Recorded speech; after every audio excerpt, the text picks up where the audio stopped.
Hi, I'm Amy Castleton, bringing you this week's dairy update from NZX. We saw an incredible GDT result overnight with prices up 15% overall. Whole milk powder prices jumped a huge 21%, while butter prices were up 13.7%.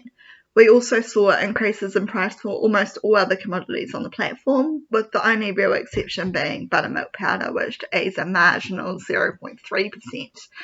The auction seemed to be pretty hotly contested. We did see fewer winning bidders than usual and a longer auction time than usual, which suggests that people were taking the auction seriously. They really needed some product, and a few people seem to have dropped out towards the end, pushing that winning bidders number down. We did see Fonterra report that their January milk collections were down 0.9% last week, and season to date they are down 0.8%. That will have some buyers stressed about whether New Zealand has product available.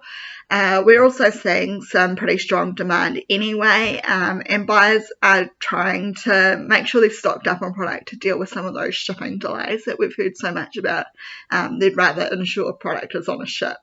And that they've bought it and it will arrive at some point, rather than having to rely on product being available later in the season, and it making it to their shores in enough time for them to then sell it to the consumer.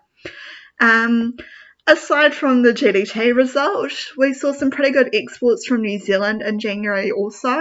Whole milk powder exports were up 6.8%, with quite a big jump in exports to China of 49%. Liquid milk exports are growing in momentum as well.